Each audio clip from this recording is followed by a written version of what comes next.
leaving the relationship.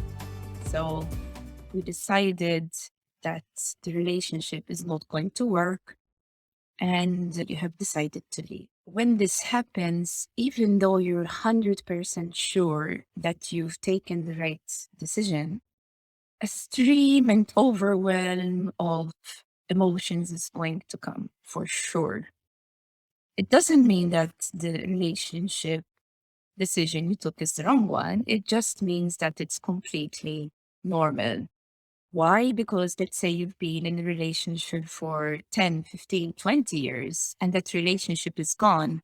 Of course, cannot be that you carry on as if nothing happened. So we need to acknowledge that. Don't get caught kind of trying to escape this phase. So this phase, it's like grief, basically. Yes, even though your partner is still alive, even though you may have chosen to leave the relationship, you still need to go through the grieving phase. So what will happen? There's going to be anger, there's going to be sadness, there's going to be fear, there's going to be bargaining, and there's going to be finally the acceptance.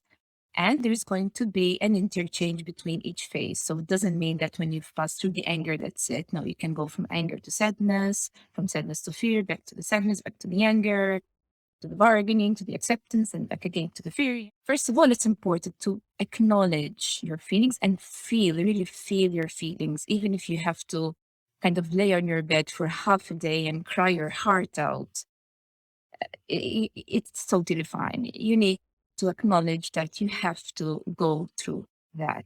Once you've gone through the overwhelm, and I will show you tools of how you can process these emotions, let these emotions process and pass safely to your body. Also, notice what's going on. Start building a certain awareness. Imagine that you're taking a step back and ask yourself, check in constantly. Don't live in your head, live in your body, because healing happens through the body. Ask, what am I feeling?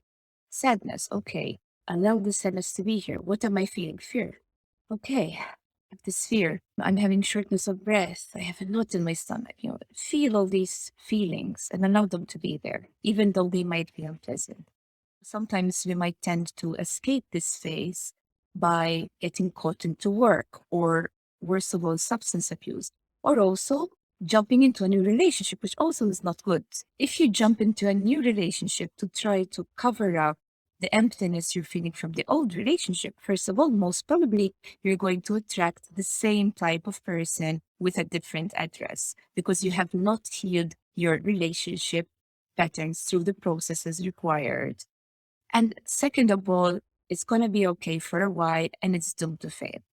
Also, another mistake people can make is they're tempted to call your ex back, call him back. Maybe he will or she will change.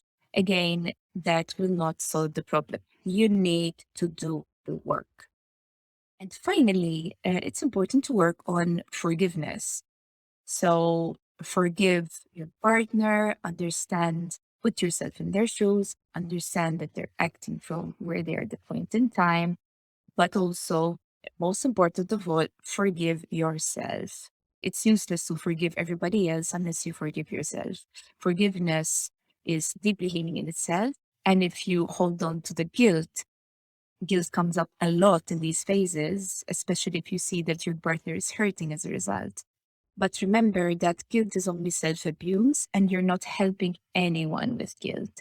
So the key is forgiveness. Understand that you too have your issues. You're not perfect. You have your weak sides, you have your struggles to deal with, your demons, as we call them.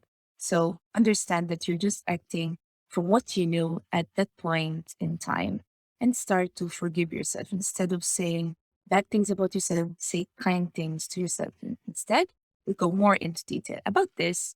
So this is steps to take into consideration when leaving a relationship.